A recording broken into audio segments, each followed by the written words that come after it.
નમસ્કાર મિત્રો અને વડીલો, તમારું બધાનું ગુજરાતી સ્ટોરી ચેનલમાં સ્વાગત કરું છું. દુકાનદાર પાસે સલાડ માંગ્યું તો તેને કહ્યું સલાડ ખાલી થઈ ગયું છે.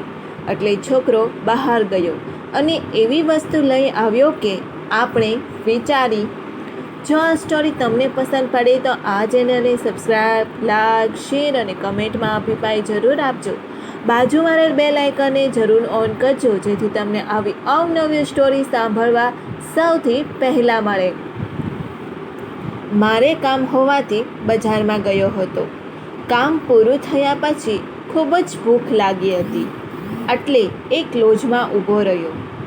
સામાન્ય રીતે હું ક્યારે બહાર ભોજન નથી કરતો કારણ કે સીમિત આવક હોવાથી બહારનો એક્સ્ટ્રા ખર્ચો મારા ખિસ્સાને પરવડે તેમ નથી.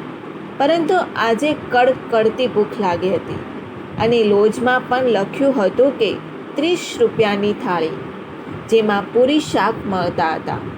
એક પ્લેટ ખરીદીને હું ત્યાં જમવા માટે બેસી ગયો. હું જમવાનું શરૂ કરું તે પહેલાં મારું ધ્યાન પડ્યું કે ત્યાં બહાર 2 છોકરાઓ આવ્યા. કદ પરથી તેઓની ઉંમર લગભગ 10-12 વર્ષની હશે. ચહેરા ઉપર સવારથી કશું ખાધું ન હોય એવો હાલ હતો. બંનેની હાલત એવી હતી, કપડાં જરા પણ સ્વચ્છ નહીં અને થોડા ફાટેલા પણ હતા. કદાચ તેઓ આજુબાજુમાંથી કચરો ભેગો કરવાનું કામ કરતા હોય એવું લાગ્યું, કારણ કે તેની સાથે એક થેલો પણ હતો જેમાં કચરો પડ્યો હતો. તરત જ તે બંને છોકરાઓ લોજમાં આવ્યા અને 2 થાળીનો ઓર્ડર કર્યો. થાળી આવી એટલે એ છોકરા થાળી લઈને જમવા બેઠા. થોડા સમય પછી આજુબાજુમાં નજર કરી તો દરેક લોકો જમી રહ્યા હતા. તેની થાળીમાં સલાડ હતું અને આ લોકોની થાળીમાં સલાડ ન હતું. આ સિવાય સલાડ માટે રાખેલું વાસણ પણ ખાલી થઈ ચૂક્યું હતું. બંનેમાંથી એક છોકરો ઊભો થયો અને ફરી પાછો દુકાનદાર પાસે જઈને કહ્યું, ભાઈ, આમાં અમને સલાડ આપો. સલાડ નથી, દુકાનદારે તેને કહ્યું. સલાડ નથી ભાઈ, તમે જે છે તે ખાઈ લો. જમવાનો સમય પસાર થઈ ગયો હતો. મોડું પણ થઈ ગયું હતું. લગભગ બપોરના 3 વાગ્યા હશે. દુકાનદાર પણ છોકરાઓનો જવાબ આપી રહ્યો હતો. તેમાં થોડો ગુસ્સો પણ દેખાતો હતો.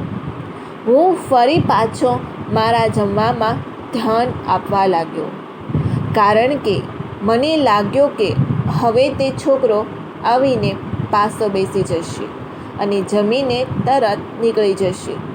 પરંતુ તેના પછી જે થયું તે માટે હું તૈયાર ન હતો. મારી નજર ફરી પાછી છોકરાઓ બેઠા હતા ત્યાં પડી.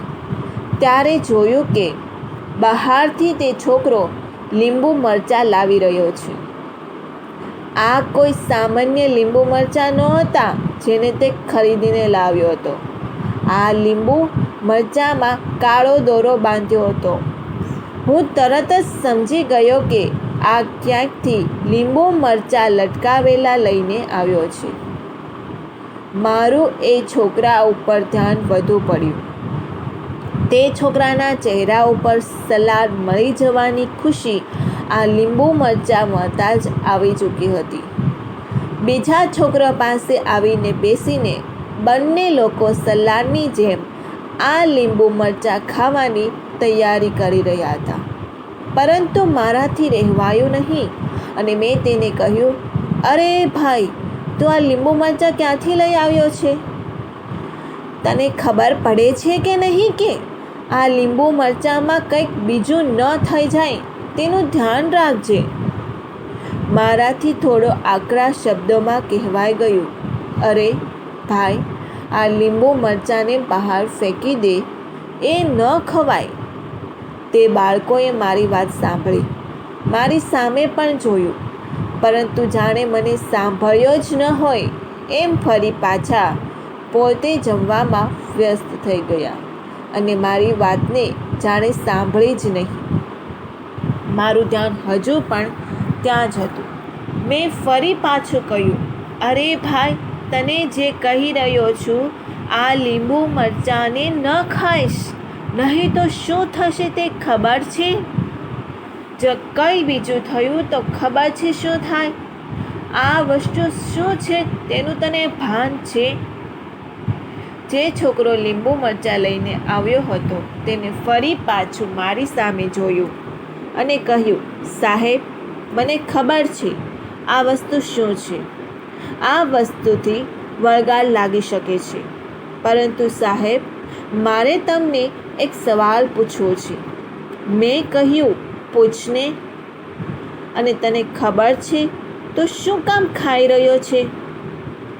તે બાળકે મારો જવાબ આપતા અને પોતાની કપડાની હાલતને દેખાડતા કહ્યું, સાહેબ, જે લોકોને ગરીબી લાગી ચૂકી હોય ને, એને ભૂખ લાગી ચૂકી હોય ને, તેને આવા કાળા ધોળાથી શું ફેર પડવાનો?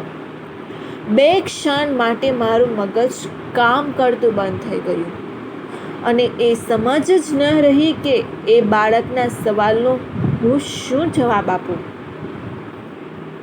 મારું પણ જમવાનું પૂરું થવા આવ્યું હતું અને બાળકો પણ જમી ચૂક્યા હતા. મેં તેઓને પૂછ્યું, સોડા પીવી છે તમારે? બંને બાળકોએ હા પાડી. તરત જ બાજુમાં રહેલી એક સોડાની દુકાનમાં ગયા અને અમે 3 લોકોએ સોડા પીધી.